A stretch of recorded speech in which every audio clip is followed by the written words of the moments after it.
Nación. Oscar Castellucci es licenciado en Letras, es director de la colección Juan Domingo Perón, Los Trabajos y los Días del Congreso de la Nación, que ha publicado múltiples tomos de la obra del general Perón. Y a la izquierda de Ignacio tenemos a Diego Massieri, abogado, biógrafo de Isabel Perón y autor de varios libros. Ignacio Martín Clopet, nuestro protagonista esta noche, es abogado e historiador, ha publicado más de 10 libros, creo que con este ya 12. Ha dictado clases en la Universidad Nacional de Buenos Aires y en la Universidad de El Salvador. Fue profesor invitado en las universidades Complutense y Rey Juan Carlos de Madrid, en la Universidad de Navarra, San Pablo de Arequipa y en el Instituto Ítalo-Latinoamericano de Roma. Es socio benemérito del Instituto Cultural Brasil-Argentina de San Pablo, miembro titular del Instituto Cultural Argentino-Peruano y caballero armado del capítulo hispanoamericano de Caballeros de Corpus Christi de Toledo. Es miembro de número e integra la comisión directiva de la Academia Argentina de la Historia y del Instituto Nacional de Investigaciones Históricas Juan Manuel de Rosas. Yo no les voy a robar tiempo valorando el contenido porque para eso los hemos convocado. Así que le cedo la palabra a Diego, con quien comenzamos. Muchas gracias. Bueno, acá el compañero decía no hace falta, pero voy a agregar, porque lo voy a presentar a Ignacio, primero como profesional, segundo como autor académico y tercero como colega y amigo personal, uno de los mejores amigos personales. Como profesional quiero agregar, bueno, el colega es un eximio abogado, egresado de la Facultad de Derecho de la UBA, doctor en Ciencias Jurídicas de la Pontificia Universidad Católica Argentina, académico de número de la historia argentina, y como autor escribió muchas obras. Voy a mencionar algunas, entre ellas Perón en Roma, Cartas Inéditas, 1939-1940, Amores y Política, Perón íntimo, Historias desconocidas, Los orígenes de Juan Perón y Eva Duarte y Juan Perón, la cuna materna, Juan Duarte y su hija, Juan Duarte y Evita, casos vascos con grandeza, Libertad jurídica, deberes y derechos, Tacuara y el nacionalismo, escritos de Alberto Escurra Uriburu, Perón, mitos y realidades a 50 años.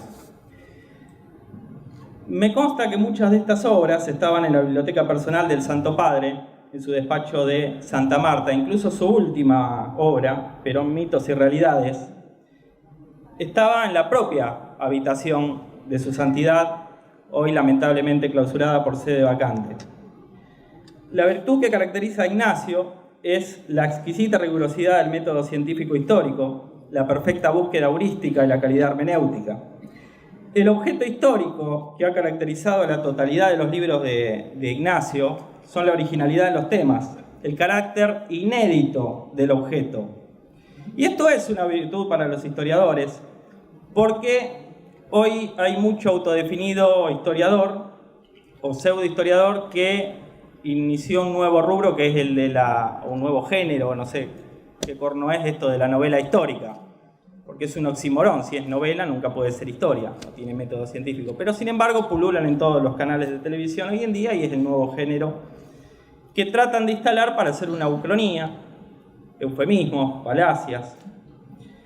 Y yendo directamente al libro en aparición, las claves secretas de Perón, no es un mero raconto historicista de criptografías, sino que sirven también para entender cuantiosas misivas que sin las claves no se podrían revelar hoy en día o nunca las entenderíamos. De ahí el valor histórico de este libro. Por otra parte, tangencialmente, esta aparición del libro trae por añadidura otras cuestiones. Primero, ilustra cabalmente la formación castrense del general Perón. Hoy parecería que la progresía quiere quitarle el uniforme a Juan Domingo Perón, que fue un general, fue del ejército. El modus operandi de Perón, desde sus inicios, siendo incluso espía en Chile, porque hay que decirlo, fue un gran espía, realizó tareas para nuestra soberanía en Chile, ya marcaban cómo era su conducta. Fíjense que ni bien él vuelve al país, a su reemplazante enseguida lo agarran. Ahí ya te da la pauta de quién hizo un trabajo bien y de quién hizo un trabajo mal. ¿Quién era? ¿Y quién era? Y quién era también. No quiero entrar en polémicas. Pero justamente al general Lonardi lo agarran por no cumplir la orden de Perón de que las fotografías debía tomarla en la embajada argentina, más no en un domicilio ajeno. También, obviamente, por su paso por Italia, ejemplifica también la necesidad de un hombre que debió moverse con la mayor cautela posible durante prácticamente toda su vida, no solo en Chile e Italia, sino desde su ascenso político cuando fue detenido en la isla Martín García. A mí, ahora que está el libro de Ignacio, podemos decirlo, Beba, Catalina, Maesma, las claves del nombre de la señora de Perón, de María Estela Martínez de Perón, alguna vez me ha contado este asunto de las claves, que el general siempre recordaba históricamente su paso por la isla Martín García, que él siempre se jactaba de decir que el jefe de inteligencia ya de la época era Emilio Ramírez, y que él cuando en la carta, en la misiva a Eva Perón le dice mi amor, nos vamos a ir al sur, etcétera, era porque sabía de que las cartas eran leídas y eran filtradas. Y desde ahí, toda su vida siempre estuvo en esta oscilación de escribir cartas para que justamente algunas, las que tenían que filtrarse, se filtren para vender pescado podrido y confundir un poco a sus adversarios. Como una estrategia política, ¿no? Por supuesto. Y esta cuestión no es una mera paranoia, sino la necesidad de un hombre vigilado por los mayores servicios de inteligencia de todo el mundo, que fue pasible incluso a múltiples atentados, porque pareciera ser que la historia argentina también omite decir que los principales blancos de magnicidios a nivel de expresidente de la Nación lo tuvieron él, sí, por supuesto, el general Perón y su esposa María Estela Martínez. Cuantiosos tentativas de atentado, de magnicidios, en la persona del general Perón, en Panamá con la bomba que le colocaron en su Opel, María Estela Martínez de Perón, su esposa, siendo presidente, siendo expresidente con una bomba en el avión, etc. O sea, la cautela con la que debieron manejarse en su vida no era una mera cuestión de paranoia. Y por otra parte, la criptografía fue también la necesidad imperiosa de un hombre que debía continuar operando a miles de kilómetros del país con la proscripción y el exilio. Esto es lógicamente una opinión subjetiva, personal, después de haber leído este libro, que más allá de las claves, que se revelan las claves por primera vez en una obra, a mí me parece que uno de los capítulos que mayor valor tienen de los que hay, son todos por supuesto muy interesantes, pero sobre todo el capítulo de la austeridad de Perón. Ese capítulo está perfecto, porque cuenta Ignacio el estilo de vida, más allá de todas las calumnias y las canalladas que le intentaron imputar en su exilio. Hoy, por algunos canales de televisión, sobre todo vespertinos, hay uno similar a Larry de los Tres Chiflados que hace heurística con las revistas viejas, como si eso fuera historia, ¿no? Y es uno de los que habla y repite la cuestión de la fortuna de Perón y dale con la fortuna de Perón, y ahora estaban por publicar un libro sobre el asunto. Cuando él, hasta en el testamento, deja claro cuál fue su patrimonio antes de la presidencia, durante la presidencia y después de la presidencia. Ese testamento está publicado ante un notario en España, con lo cual es todo una cuestión puramente clara, notoriamente clara. Por otra parte, me encantó que en el libro Ignacio haya ponderado a los amigos españoles del general Perón, porque su rol ha sido fundamental para que queden en el anonimato de la historia. No es justo que personas, sobre todo en españoles que lo han querido algunos de ellos como un padre, queden en el anonimato. No digo solo españoles, en Argentina también no es justo, por ejemplo, que queden en el anonimato Isaac Chilaverte y tantos otros que parecieran contados nomás en algún facsímil. En las relaciones internacionales, Ignacio también expone cómo Perón se apoya en la figura de la Falange para sostener económica y políticamente, mientras estaba viviendo en Madrid, al general Perón. Esto es importante porque se suele olvidar que Perón estableció una red de alianzas internacionales bastante sólida durante todo el exilio, que incluyen no solo el Vaticano, sino hasta la República del Kuwait. La trascendencia histórica de las relaciones internacionales es sin parangón. La documentación que presenta Ignacio en la obra es inédita. Se presentan 3 colecciones de cartas y manuscritos originales de Perón. Estos papeles nunca se publicaron antes, por eso digo que el objeto de la virtud histórica de los libros de Ignacio es el carácter inédito, original de lo que publica. Y tiene también otros recursos criptográficos para proteger la información sensible en todo lo que son los códigos, los nombres. Revela todo. Sin este libro, sin entender las claves, no se entenderían estas misivas publicadas en su momento. En el método de codificación, el autor analiza mecanismos que Perón empleaba, cambio de nombres, palabras claves, mensajes que solo se entendían si se conocía la clave específica. Y en cuanto a la interpretación histórica, más allá del análisis técnico de los códigos, Ignacio intenta mostrar un Perón estratega que nunca dejó de pensar en el regreso y que fue preparando el terreno para la vuelta al poder en 1973, cosa que otros patriotas no pudieron lograr, como San Martín mismo, el padre de la patria, o el brigadier general Juan Manuel de Rosas. Ya habiendo definido al profesional, al autor, ahora me resta definir al amigo, como siempre digo. En uno de los pasajes, Ignacio dice que la amistad es una virtud que va unida a la lealtad. Ambas son de carácter externo, son el fundamento de una elección recíproca y de mutua deliberación. En esa suma gentileza de buen amigo, Ignacio siempre, aún sin merecerlo, me honra con notas al pie en la bibliografía, cosa que agradezco sobremanera. Ignacio siempre enaltece la historia revisionista argentina con una solidaridad constante al compartir fuentes inéditas. Yo creo que este libro, como el peronismo, uno cree que siempre ya entendió todo y siempre hay capítulos nuevos.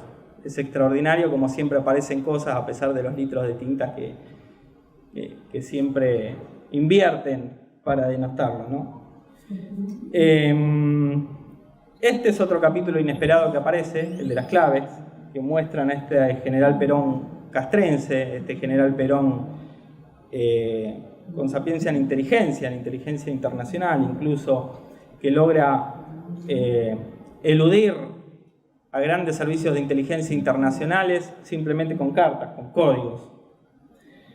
Y es un libro objetivo, como yo siempre digo de los libros de Ignacio, al tener una heurística perfecta, el pensamiento crítico no queda otro razonamiento que decir que es un libro objetivo, porque más allá de las pasiones o de las emociones es la autoridad del documento, la autoridad de lo que está acá y lo que se puede palpar. Algo que le encantaría a los escribanos, por ejemplo, pues la autoridad del documento. Por eso digo que es un libro para peronistas, para antiperonistas, para quien corno no sabe si es uno o lo otro, también es para todos. Por eso lo invito a comprarlo, al que puede, porque vale la pena, y mi agradecimiento a un gran amigo, y gracias por honrarme con presentar.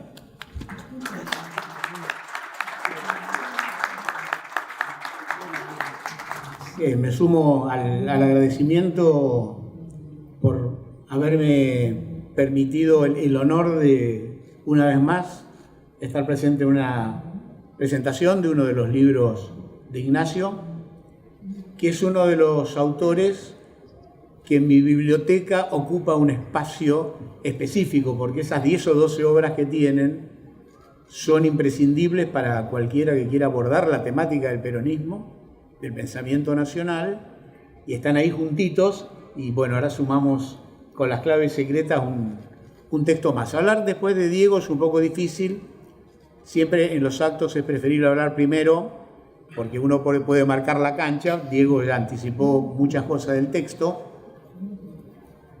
que voy a omitir en la repetición, bien dichas estuvieron, que para hablar de este texto de Ignacio, yo se lo dije a él antes de empezar, para mí tiene un mérito que, salvo Perón íntimo, que era muy gigante como libro, sus libros uno empieza a leerlos y termina de leerlos de un solo tirón hasta el final. Eso quiere decir algo, que son interesantes desde el punto de vista del contenido y sobre todo que están bien escritos desde el punto de vista del lenguaje. Bueno, con Las claves secretas me pasó exactamente lo mismo.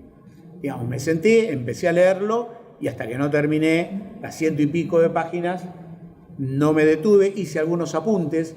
Muchos de los apuntes que tomé tienen que ver con lo que dijo Diego.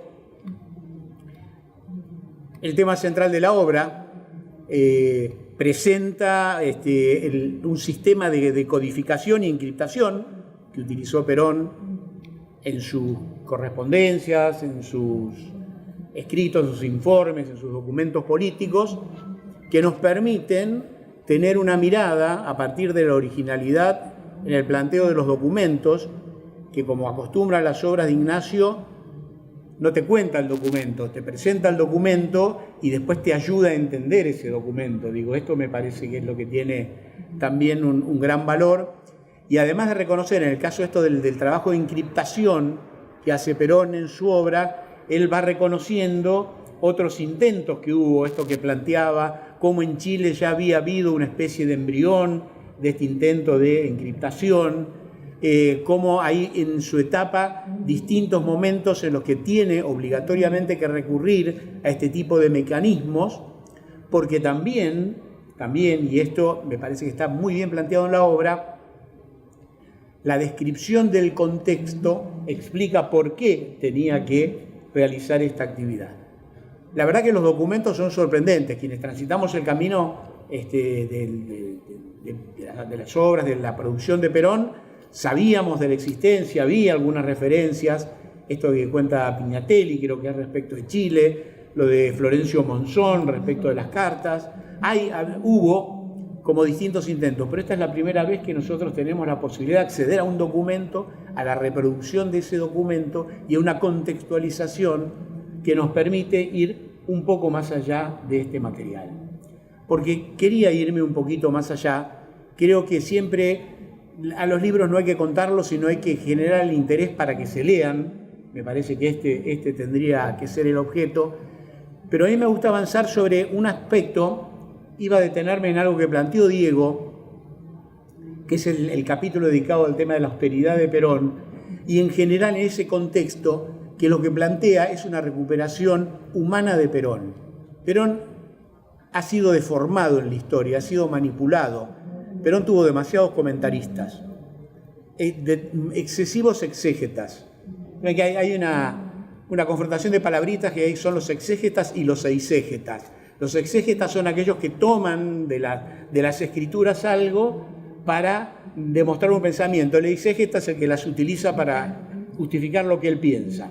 Bueno, Perón tuvo de todo, eiségetas, exégetas, pero en lo que creo que tenemos que detenerlos y en lo que nos ayuda el libro de Ignacio es que cada uno de los lectores sea el propio exégeta de la obra de Perón. Basta de leer comentaristas. Basta de leer Perón de segunda mano, basta de leer los Perones de modelos de alguien que le interese ese aspecto y rescata solamente ese aspecto. La maravilla de la obra de Perón, y en eso está inserto el trabajo que hace Ignacio y ayuda a entenderlo, es que Perón no fue un filósofo, no fue un escritor, fue un hombre de acción, fue un político, fue un conductor político. Entonces las obras de Perón hay que leerlas en su contexto, porque ahí está la riqueza. ¿Dónde está el manipuleo que se hace de la obra de Perón? En sacarlo de su contexto, en tomar fragmentos de Perón. No existe un Perón modelo 45, modelo 65, modelo 55, modelo 73. Existe un Perón dinámico en su pensamiento, en su maravilloso pensamiento, que hay que seguirlo a través de ese derrotero, que hay que enriquecerse del mismo modo que él se fue enriqueciendo cuando lo produce. Y para eso se necesita información. ¿Qué es lo que hacen en general los pseudohistoriadores? Se reservan la información y te cuentan el cuento. La diferencia de este texto de Ignacio es que te da las herramientas para que vos puedas enfrentar ese material. Es muy interesante el modo de rescate que hace Perón, como decía usted, lo rescata desde lo humano. Yo creo que ese es el Perón que nos debemos todavía rescatar. El hombre, conocerlo en su identidad, mucho cuenta Diego también en su libro, cómo era su vida cotidiana. Tenemos que acceder a ese Perón porque de esa manera vamos a poder acceder a su pensamiento. Además, en la obra de Perón hay una particularidad, quienes la transitamos por obligación casi de la tarea que realizamos. Hay distintos momentos en la obra de Perón. Una cosa es la producción de Perón cuando él está ocupando un cargo público, del 46 en adelante hasta el 55, cuando vuelve y está del 73 al 74. En esa parte de ese Perón, para entenderlo, hay que saber que esa producción de Perón está siempre, además de más manipulada, tiene colaboración de segundas manos que ayudan a la elaboración de esos productos. Sin embargo, en la etapa de la resistencia, del exilio, encontramos un Perón puro. Es un Perón, es decir, cuando alguien habla de la comunidad organizada o alguien habla del modelo argentino, siempre hay alguien que estuvo detrás de Perón en la máquina de escribir tratando de darle forma. Pero en el periodo del exilio, del 55 al 73, hay un Perón auténtico que es imprescindible recuperar. Es imprescindible volver a él porque ese es un Perón puro. Él mismo lo decía, él se pasaba horas y horas por día contestando cartas, trabajando, produciendo él mismo, sin intermediarios. Como la situación política era compleja y el nivel de información que manejaba requería de esta encriptación, hay mucho de ese material que ahora va a poder leerse de manera mucho más plena, mucho más amplia, como fue en su momento. Nos va a permitir acercarnos a Perón. Yo siempre digo, y termino con esto porque en realidad yo vine a escucharlo a Ignacio, digo siempre, los libros de Ignacio, en particular también Claves Secretas, son una especie de camino que nos lleva a volvernos a encontrar con Perón, a volver a Perón. Y hoy es imprescindible volver a Perón, no como un acto litúrgico o meramente político. Volver a ese Perón que nos planteó una alternativa de futuro que no supimos construir, porque de alguna manera todo ese proceso del exilio desembocó en ese Perón que volvió descarnado a la presidencia, a plantearnos lo que fue el modelo argentino, a plantearnos un modelo de país que no supimos construir. Por eso estamos como estamos hoy. Y por eso, para salir de como estamos hoy y volver a recuperar esa mirada, tenemos que volver a aquel Perón, no al Perón que nos cuentan los peronólogos, sino a Perón. Y esto de recuperarlo en el exilio es realmente una experiencia maravillosa de poder construir, de que cada uno de ustedes la construya. Volver a recorrer ese camino que fue llevando Perón a lo largo de todos esos años de exilio, que los recorre maravillosamente el libro de Ignacio. Cuando va recorriendo los pasajes, y digo, cómo se aleja geográficamente, cuando estuvo en Asunción, que creo que queda 1.300 kilómetros, cuando se fue a Panamá y a Venezuela, que ya estaba a 5.000 y pico de kilómetros, y a Santo Domingo, cuando se fue a España estaba a 10.000 kilómetros, y cómo en ese alejarse, Perón se iba acercando paradójicamente en la construcción de un modelo de país, de un modelo distinto, que es el último Perón, que es la síntesis del pensamiento del Perón al cual tenemos que volver, pero al cual tenemos que reconstruir nosotros, ese último Perón, que no es el Perón setentista de la charanga, sino un Perón que nos planteaba un modelo de sociedad diferente, basado en parámetros distintos, que cuestionaba modelos de producción, que nos hablaba, cuando Perón nos hablaba de ecología, no nos hablaba de ecología de la política verde, nos estaba hablando de la necesidad de construir un mundo diferente, que en 50 años no supimos construir. Y hoy estamos, como les decía a ustedes, estamos como estamos porque no supimos hacer esa construcción. Entonces, volver a Perón nos exige dos trabajos. Volver al Perón original, pero además un desafío que tenemos, aquellos que compartimos la mirada, que somos peronistas, además de volver a Perón, tenemos que ser Perón. Porque hoy tenemos el desafío de volver a leer la realidad actual desde la mirada que construyó Perón durante toda su vida política. Y el exilio tiene un rol fundamental en esto, y el libro nos ayuda a esto. Volver a Perón, para ser Perón, es algo a lo cual el libro de Ignacio nos ayuda a caminar. Recorrámoslo.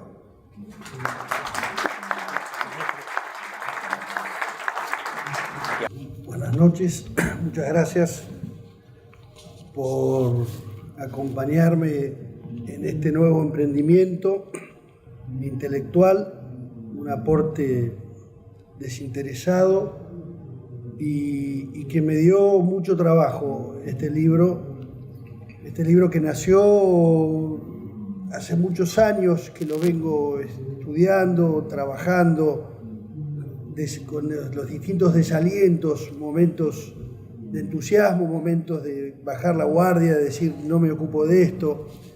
Meterme con el exilio es muy largo, el exilio fueron 17 años.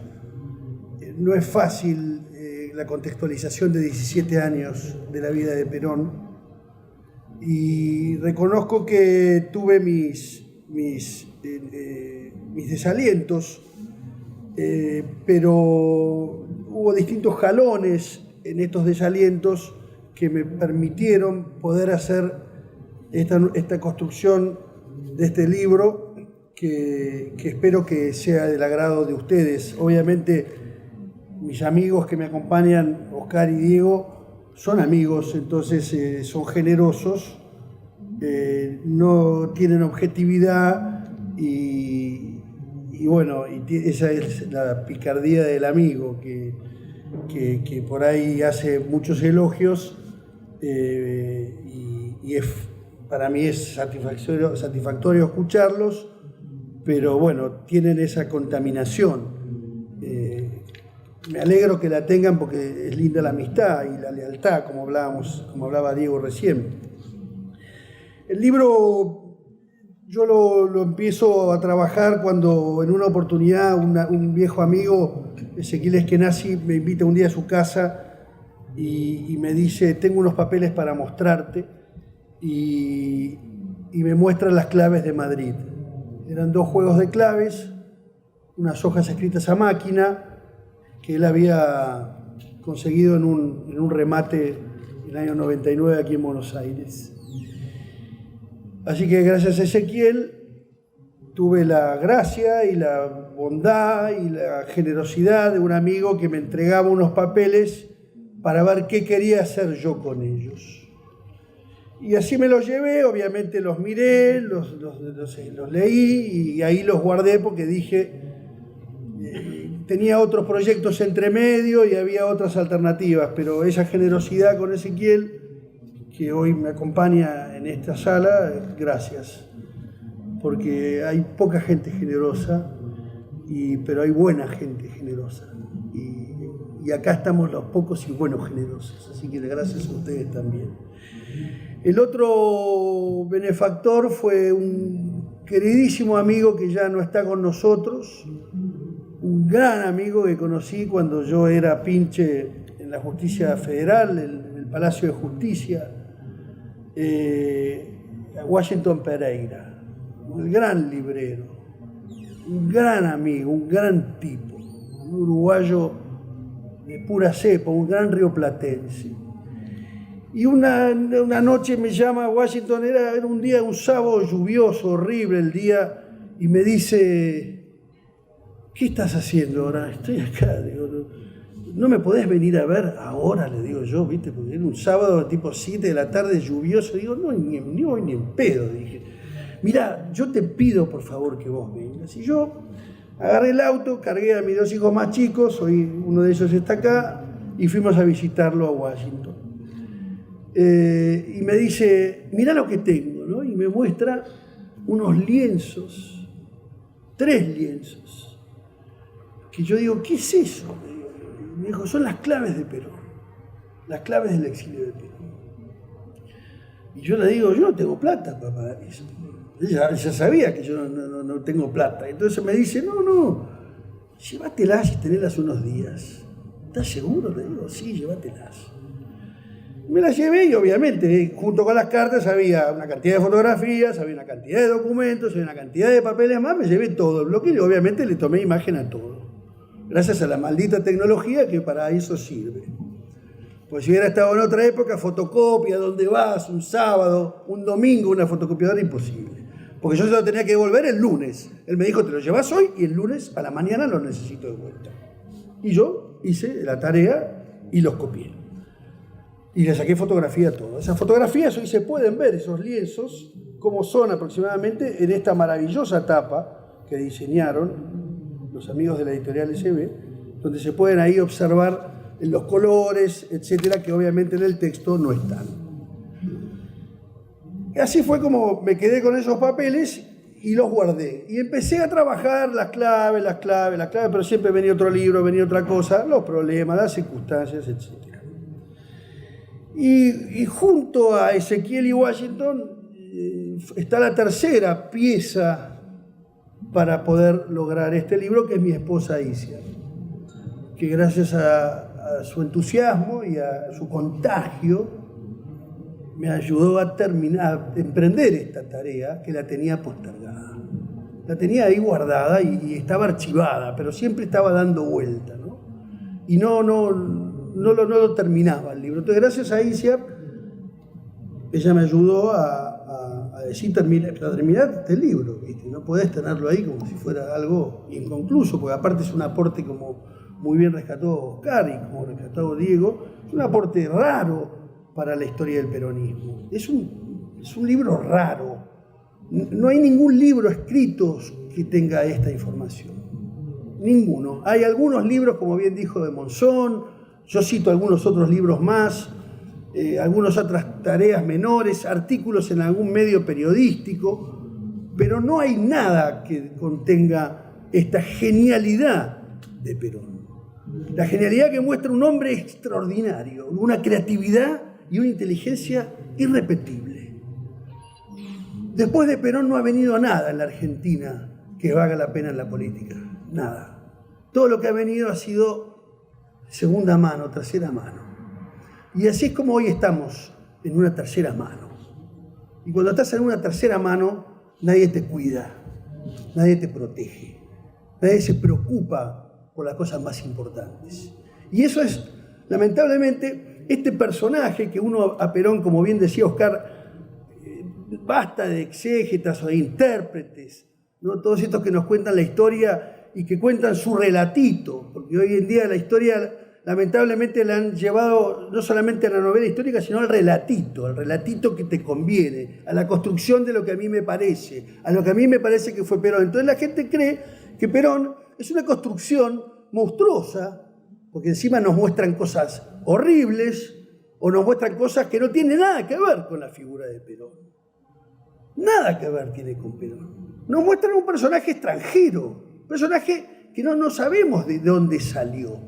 Para aquellos que nos tomamos el trabajito de mirar un poco los papeles, nos damos cuenta y nos llevamos todos los días esa sorpresa de que los que hacen la historiografía moderna, desde ya hace mucho tiempo, no hablamos de los liberales solamente, hablamos de los que se dicen peronistas o de los peronólogos, que construyen un Perón a su medida, pero que no tiene nada que ver con la realidad del personaje enorme que ha dado la historia argentina. Enorme, ¿por qué? Pues como digo recién, es irrepetible. Si nosotros acudimos a estas claves y vemos la genialidad de la creatividad de este hombre, porque está bien, en Chile hizo un ensayo, son unas pocas claves, pero la de Caracas y Ciudad Trujillo es algo extraordinario. La genialidad del tipo para buscar distintos tipos de claves, clave Yucatán, clave... distintos nombres tienen araucanos, Cochabamba, las direcciones de los exiliados, cambios de nombres, continuación de los alfabetos para seguir cada una de esas claves, la forma en que disfrazaba los nombres, toda esa construcción, como bien dice Oscar, el Perón en estado puro, porque no tenía los alcahuetes de la función pública, estaba solo. Él solo, con la colaboración de unos pocos, Isabel, Gilaberte y algunos poquitos más, que los contás con los dedos de la mano. Porque Perón estaba en una situación de una pobreza franciscana, porque vivió en la pobreza franciscana. Y yo acá, en el capítulo que me rescataron los dos, y yo se los agradezco, que es el último capítulo, que es un capítulo no largo, pero sí muy meditado, para mostrar la humanidad de un hombre que teniendo toda la posibilidad de tener todo en su vida, se quedó sin nada para entregarse a los argentinos. Y eso es lo que este libro, en esa parte final, pretendía hacer, es mostrarlo despojado. El hombre despojado, el hombre con mucho poder, con una absoluta orfandad de riquezas, de ambiciones, ni de viajes, ni nada que se le parezca. Y eso a mí me llevó a meditar ese Perón, llamado gerente Teodoro P5 en las claves. Extraordinario como él se autobautizaba y le hacía conocer a los pocos que tenían las claves. Porque recuerda que este juego de claves, estos lienzos, había 2 o 3 juegos nada más, que tenía uno el delegado y otro vaya a saber quién, que no lo he podido descubrir quién lo ha tenido, pero todos los aportes siempre son valiosos, por ahí alguien lo puede descubrir y lo podemos revelar. Perón escribía esta correspondencia y le enviaba los informes, precisamente como decía Diego. Las cartas de valor no iban por correo. Las cartas de valor iban en mano. Y ahí la tarea de Perón desde el exilio, qué rol jugaron las azafatas, qué rol jugaron los pilotos de aerolíneas, llevando y trayendo correspondencia para que no se la interceptaran. Pero a pesar de ese correo seguro, Perón, a pesar de ese correo seguro, también utilizaba en algunas circunstancias esas claves para que no se descubriera, para que solamente lo pudiera leer el que recibía la carta y entendiera lo que quería decir. En ese sentido, en estas claves está explicado cómo desencriptar la encriptación de los textos. Porque hay una cosa es cambiar el nombre, que a Isabel le decía Beba, no sé, al diario La Nación o a Clarín le decía Pinos. Había una cantidad, él ponía nombres y algunas cosas son simpáticas.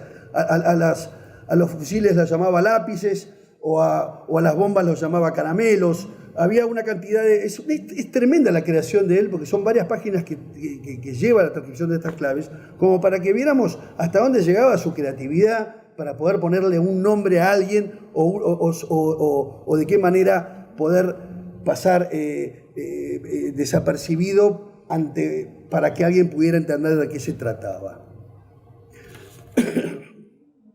Obviamente las claves de Caracas y Trujillo, él había antes intentado y había esbozado unas pequeñas claves en Panamá, que aquí yo lo transcribo gracias al trabajo de Monzón, cuando explica de qué manera empezaron con las claves. Con un diccionario se pasaban las palabras y cuando uno leía el diccionario sabía de qué se trataba si decían la palabra del diccionario. Bueno, había unas formas distintas de creatividad, pero las de Caracas y Trujillo son realmente una pieza que yo no he visto. Si bien a lo largo de la historia distintos personajes han utilizado, esto no es un invento de Perón, esto es una cuestión de inteligencia, la tinta limón, también conocida, que se utilizaban los espías en la Primera Guerra Mundial o en la Segunda Guerra Mundial, y después tenemos lo que el mismo general San Martín, cito algunos ejemplos acá de cómo San Martín utilizaba las claves cuando estaba en la logia Lautaro, cuáles eran los nombres que cambiaba, que no cambiaba. Esto no es una creación de Perón, lo que sí Perón la lleva a un extremo que yo nunca había visto algo igual. No soy un hombre especialista en inteligencia, pero reconozco que la tarea de inteligencia que hizo Perón con estas claves es algo que no se había visto nunca. Y ese es el valor que tienen y por eso valía la pena presentarlas. La contextualización, ¿por qué? Bueno, porque uno puede presentar perfectamente el documento y dejarlo crudo ahí. A mí me interesó dar una mirada nuevamente a los distintos países donde Perón estuvo en el exilio. Y para eso ya tomé también como una fuente un curso que dicté los viernes, era la época de la pandemia. ¿Te acordás, Hernán? Uno de los grandes oyentes que tengo hasta acá en la primera fila, todos los viernes tenía media hora Perón en el exilio. Y era interminable, porque uno abría el abanico y no terminaba más, y seguía. Empecé, no sé, en el mes de junio y terminé en diciembre, en Navidad. Y porque ya está, no aguanto más, yo no aguantaba más, porque eran todos los viernes de 9 a 9 y media de la noche, y la gente que te llamaba y que oía y todo lo demás. Bueno, eso me ayudó a contextualizar. Y después utilicé como fuentes, obviamente, la de mi maestro, Pavón Pereira, Enrique, un queridísimo maestro, gran amigo, que lo tengo en un gran recuerdo, que él había hecho una gran tarea sobre el relato histórico real sobre lo que había pasado en el exilio. Entonces ahí yo tomé esas fuentes, y las fuentes de Diego, las fuentes de Oscar, las fuentes de queridos amigos que se han tomado el trabajo de presentarnos a Perón tal cual fue, y no hacer un relato de alguien que no fue. El exilio español obviamente es atractivo. Efectivamente trabajo los amigos de él, porque mucho se ha escrito sobre quiénes eran, a quiénes veía Perón, con quiénes se reunía en Madrid. Ahí yo hago una tarea que me llevó mucho tiempo, pero logro aproximar quiénes eran las personas que frecuentaban a Perón o que Perón tenía buena relación en la España de Franco. Eran algunos franquistas y luego los camisas viejas, los miembros de la Falange camisas viejas.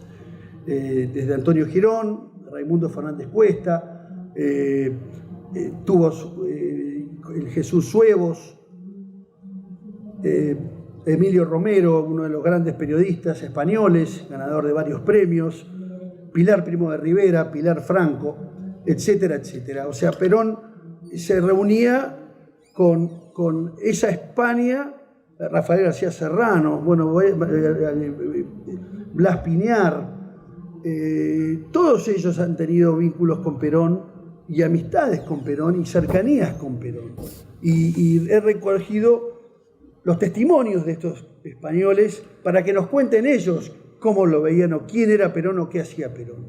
Que es bueno a veces encontrar la opinión de un extranjero de cómo ven al líder o cómo ven a Perón o cómo, de qué manera rescataban aquellos valores de Perón en ese exilio tan largo. Obviamente muy importante, también destaqué la correspondencia, algo que lamentablemente, y ya termino, ¿no? Sí, ya termino. Y el tema de la correspondencia, que lamentablemente no está en la Argentina reunida toda. Los gringos se llevan los papeles, lamentablemente la Argentina no tiene, o los argentinos, o ciertos argentinos, vamos a decir, que tienen la responsabilidad del cuidado del patrimonio cultural, no lo cuidan. Entonces se van los documentos del país, los perdemos, se va nuestra memoria histórica, y luego tenemos que ir a pedirle a la Hoover no sé cuánto en Stanford, o no sé, otras instituciones más que tienen los documentos originales y que lamentablemente no los podemos trabajar en la Argentina como corresponde. Es cierto que es difícil encontrar una institución seria que cuide los papeles y que los ponga al alcance de los investigadores. Los investigadores somos muy maltratados en la Argentina. Nos tratan como perros. Parece que el empleado no tiene ganas de trabajar y cuando vas te miran con mala cara. Y si le pedís un papel, te miran peor.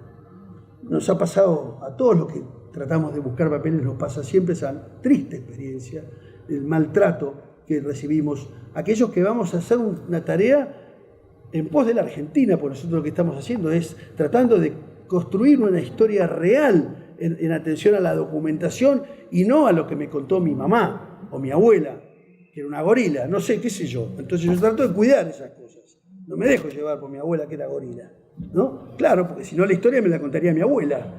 Entonces tenía una que era gorila y una que era peronista. Eso también tengo. Las dos abuelas tengo las dos. Una gorila y una peronista. Entonces tenía las dos campanas. Iba a la casa de mi papá, los padres de mi papá eran peronistas. A la casa de mi abuela, de mi mamá, eran todos gorilas. Entonces era muy difícil. Si nosotros construimos esa historia contada, que está bien que haya aportes, que nos cuente su experiencia, pero guarda que ahí no está todo. Porque nosotros no podemos condicionar la historia a una experiencia familiar en una circunstancia determinada en un momento que se vivió. No, la historia hay que mirarla con un poquito más de generosidad, con una más de amplitud, con una forma de decir, abramos un poquito la mente y veamos qué pasó realmente en la Argentina. Quiero con esto terminar, quiero agradecer a Andrés Telesca, el editor, que volvió a confiar en una obra mía nuevamente. Te agradezco, Andrés. A los presentadores, Diego y Oscar, grandes amigos, grandes colegas, muchísimas gracias. Alonso Barahona, Fernando, el biógrafo de Perón en Madrid, que hizo el prólogo para este libro, también se lo agradezco. Se ha tomado el trabajo de hacer el prólogo con mucha rapidez, porque no le di mucho tiempo para que lo haga, porque este libro me sorprendió, había que sacarlo ya. A mis 6 hijos, a mi viejo, un gran peronista, mi viejo. Pobre viejo, si viera lo que está pasando hoy en la Argentina, no sé qué haría. Por último, mi esposa, fuente de mi alegría. Muchas gracias.